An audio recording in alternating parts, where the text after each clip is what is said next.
پہلا تو یہ ہے کہ یہ الزام ہم پر باہر سے بھی بہت لگا ہے کہ اسلام کا نظام بہت شارٹ لیوڈ رہا اور ناکام ہو گیا گویا کہ۔ اس کا ایک جواب تو یہ کہ دوسرا کوئی نظام تو آج تک وجود میں نہیں آیا۔ وہ ڈیموکریسی جس کا کہ تصور کبھی دیکھا تھا افلاطون نے، آج تک قائم نہیں ہوئی، یا جس کی روسو نے نوید دی تھی، وہ آج تک نہیں آئی۔ آج تک بھی کہا جاتا ہے کہ ہم اس ڈائریکشن میں جا رہے ہیں۔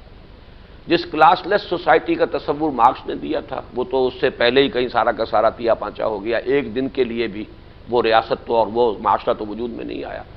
اس کے مقابلے میں یہ ماننا پڑتا ہے دنیا میں اسلام کے سب سے بڑے دشمنوں کو بھی کہ وہ نظام کامل شکل میں کم سے کم 30 برس نافذ رہا۔ تو یہ ہمارا فور پوائنٹ ہے، نیگیٹو پوائنٹ نہیں۔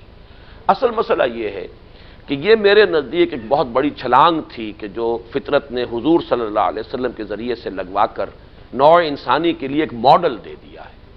ابھی انسان بحیثیت مجموعی اس لیول پر نہیں پہنچا تھا کہ اسے سسٹین کر سکے۔ ابھی وہ سوشل ایوولوشن کا پروسیس وہاں تک نہیں تھا۔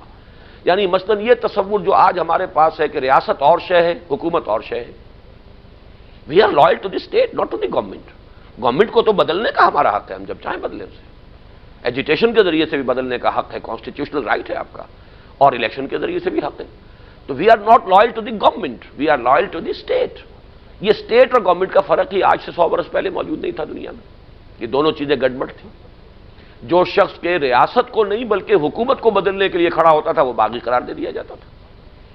اس لیے میں عرض کر رہا ہوں، ایک مثال میں نے دی ہے کہ یہ سوشل جو یہ ہے پروگریس اور ایوولوشن جو ہوئی ہے ہیومن تھاٹ میں، وہ ابھی بڑی ہی ابتدائی سٹیجز میں تھی، جبکہ اللہ تعالیٰ نے وہ ایک ماڈل دے دیا۔ اور وہ ماڈل آج تک، جیسے کبھی آپ نے کوئی حسین خواب دیکھا ہو تو انسان کو یاد رہتا ہے، ایسے یاد ہے۔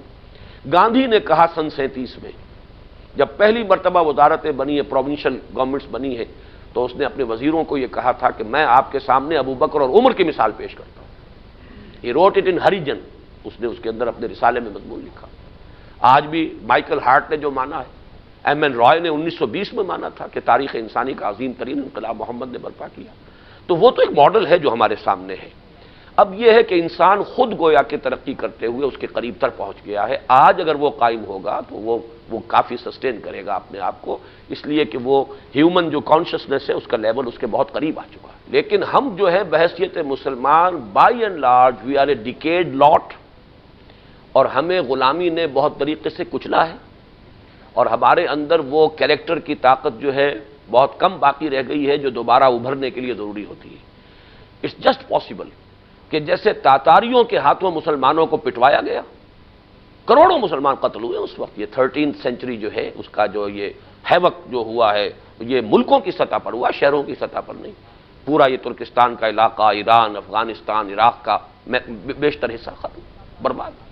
اور پھر انہی تاتاریوں کے ہاتھ میں اللہ نے اپنا جھنڈا تھما دیا تو وہ اسلام لے آئے، اور اس کے بعد ورلڈ آف اسلام کی لیڈرشپ جو ہے انہی کے پاس گئی۔ ترکان تیموری، Terken Seljuqi, Terken صفوی، Terken Usmani, یہ چاروں جو ہیں وہی تو ہے اسٹاک۔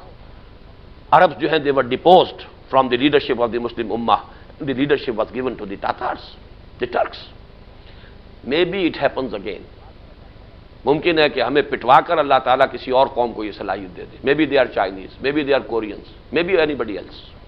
لیکن یہ کہ ہمیں کوشش کرنی چاہیے، اور کچھ نہ کچھ ایسے بھی اشارے ہیں فطرت کے کہ جن سے میری یہ کتاب ہے استحکام پاکستان، پہلے کبھی سیریلائز بھی ہوئی تھی جنگ میں اس کا بھی نسخہ کو بھجوا دوں گا انشاءاللہ، جو حضرات آپ لوگوں کے پاس پتہ نہیں وقت ہوتا ہے کہ نہیں ہوتا، لیکن یہ ایشوز اس وقت چونکہ ڈسکس ہو رہے ہیں تو اس کا جو بھی حضرات مطالعہ کرنا چاہیں، تو میں نے کچھ ایسے بھی پوائنٹرز جو ہیں وہ میرے سامنے ہیں جس سے معلوم ہوتا ہے کہ وہ رینیسنس جو ہے اسلام کا وہ اسی علاقے سے ہوگا۔